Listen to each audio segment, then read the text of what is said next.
ఎస్తేరు ఎప్పుడు కూడా రాజు గుమ్మం దగ్గర మొర్దెకై కూర్చొని ఉండేవాడు. ఈయన ఎవరు అంటే తన పిన్న తండ్రి కుమార్తె. ఆమెని ఆ యొక్క రాజ్యంలోకి అనగా ఆ ప్యాలెస్లోకి పంపిస్తాడు. ఈయన Mordecai he is a palace official. రాజు యొక్క గుమ్మం దగ్గర ఒక అథారిటీతో కూర్చొని ఉంటాడు, ఒక కోర్ట్ అడ్మినిస్ట్రేటర్ ఆయన. అదే ప్లేస్కి హామాను అనేటువంటి ఒక వ్యక్తి రాజును దర్శించడానికి వస్తూ పోతూ ఉంటున్నప్పుడు ఈ మొర్దెకై అతనికి నమస్కారం చేసేవాడు కాదు. నమస్కారం చేయకపోవటం వలన ఆయనకి ఎక్కడ లేని, నేను రాజు దగ్గరికి వస్తున్నాను, నన్ను పట్టించుకోవట్లేదు, నాకు సెల్యూట్ చేయటం లేదు అని చెప్పేసి అనుకుంటా ఉండేవాడు అనమాట. అయితే ఏమైనా సరే ఈ మొర్దెకై సంగతి చూడాలి, నేను అతని గురించి రాజు దగ్గర ఏదో చెప్పాలని చూస్తాడు. మనం కానీ చూస్తే హామాను ఒక ఘనతకెక్కినటువంటి ఒక మనిషిగా చూస్తాము. ఇతను ఏ మాత్రం కూడా ఇష్టపడడు, వంగడు, నమస్కారం చేయడు. ఏమైనా సరే ఇలా చేయటం వలన ఏమనుకుంటాడంటే, నేనేమైనా సరే మొర్దెకైని చంపేసేయాలి, నేను చంపేయాలని చెప్పి ఒక ఉరి తయారు చేస్తాడు. ఒకరోజు ఎస్తేర్కి అన్నీ తెలుస్తాయి. ఎస్తేర్ ఒక పర్షియన్ క్వీన్, ఆమె ఎక్కడో లోపల ఉంటుంది. ఇట్లాగా యూదులందరినీ చంపాలనుకుంటున్నాడు హామాను. దేవుడు నిన్ను ఇందుకోసమే ఈ రాజ్యంలోకి పంపించాడేమో, చూసుకో, నువ్వు ఏం చేస్తావో చెయ్యి, మన ప్రజల్ని మనం రక్షించుకోవాలి అని చెప్పినప్పుడు ఆమె ఉపవాసాన్ని ప్రకటించేసి, నేను ఉపవాసం ఉంటాను, నాతో పాటు ఉన్న నా కన్యకులందరూ ఉపవాసం ఉంటారు, మన ప్రజలందరూ కూడా ఉపవాసం ఉండాలి, ప్రార్థన చేయాలని ఉపవాసాన్ని ప్రకటిస్తుంది. చిన్న చూపు చూస్తారు, ఉపవాసం ఉండి ప్రార్థన చేస్తేనే దేవుడు వింటాడా అని. లేదు, వింటాడు. అయితే ఒకరోజు రాజు కంట నిద్ర పట్టదట. నిద్ర పట్టకపోతే రాజులు ఆ రోజుల్లో ఆ నిద్ర నుంచి బయటపడటానికి 21 రీజన్స్ ఉంటాయంట వాళ్ళకి. 21 రీజన్స్లో లేచి పుస్తకం చదివేది ఒక రీజన్ అంట. సో ఆయన ఏం చేస్తాడంటే రాజ్యపు సమాచార గ్రంథాన్ని తెమ్మంటాడంట. సరే, తీసుకొచ్చిన వెంటనే అక్కడ దేవుడు చేసిన గొప్ప కార్యం చెప్పాలని నేను ఇదంతా చెప్తాను. ఆ సమాచార గ్రంథాన్ని మనం సహజంగా బైబిల్ ఇలా తీసి మన ఫింగర్ ఎక్కడ ఉంటే ఈ వాక్యం దేవుడు మాకు ఇచ్చాడని చిన్నప్పుడు చదువుకునేవాళ్ళం.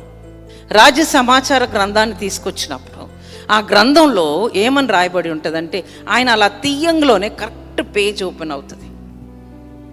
అది ఒక అద్భుతం. ఆ కరెక్ట్ పేజ్ ఓపెన్ అయినప్పుడు ఆ బుక్ని ఏమంటారు, రికార్డ్ ఆఫ్ క్రానికల్స్ అంటారు, బుక్ ఆఫ్ రిమెంబరెన్స్ అంటారు, రాజ్యపు గ్రంథం అంటారు. ఏ రోజు దినచర్య అందులో రాసేవాళ్ళు. అందులో ఓపెన్ చేసి చూసిన వెంటనే రాజుకు కనపడింది ఏంటో తెలుసా? రాజుని 2 చంపాలని చూశారు. ఆ గ్రంథం తీసినప్పుడు వాళ్ళు 2 చంపాలని చూశారు అన్నప్పుడు మొర్దెకై తెలిపినట్టు అందులో రాశారు. మొర్దెకై చెప్పాడు వెళ్ళి రాజుగారిని, వీళ్ళిద్దరు చంపాలని చూస్తున్నారు అని చెప్పినప్పుడు వాళ్ళు రాసుకున్నారు. అది విన్నటువంటి రాజు, ఇంత గొప్ప అంటే ఈ సమాచారాన్ని మనకు తెలియచేసినటువంటి మొర్దెకైకి మనం ఏం చేయొచ్చు చూడండి.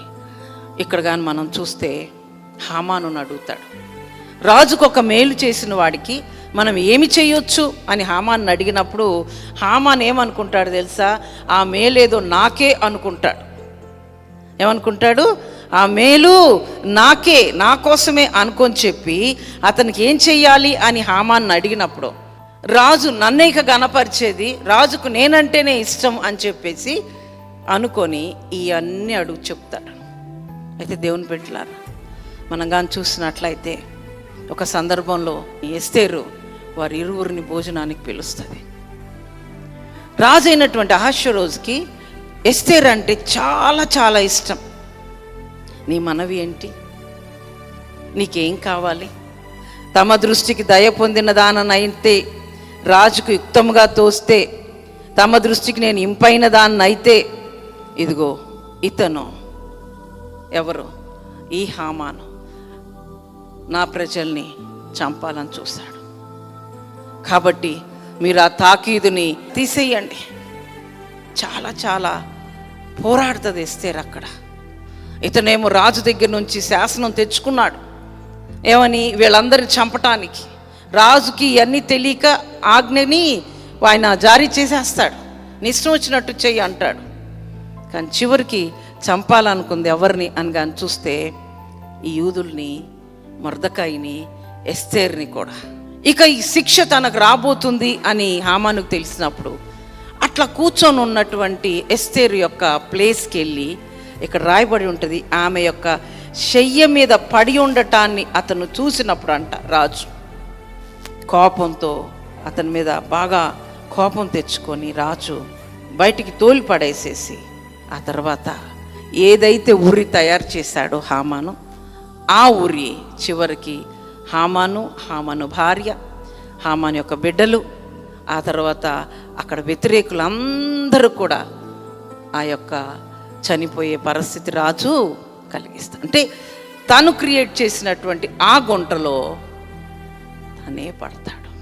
ఈ మాట చిన్న మాటగా నేను ఎందుకు చెప్తున్నానంటే, తర్వాత రాజుకి గొప్ప ఘనకార్యం చేసిన వాళ్ళకి ఏమి ఇవ్వాలి అంటే రాజవస్త్రం ఇవ్వాలి, గుర్రం మీద కూర్చోబెట్టాలి, తల మీద కిరీటం పెట్టాలని ఇతను చెప్పినటువంటి ఈ మాటల్ని చివరికి దేవుడు ఎవరికి ఇస్తాడో తెలుసా? మొర్దెకైకి ఇస్తాడు. తీసివేయబడ్డ రాయి ఏమవుతుందండి? మూలకి తలరాయి అవుతుంది. Mordecai prime minister, second commander in Persian కింగ్డంలో అవుతాడు.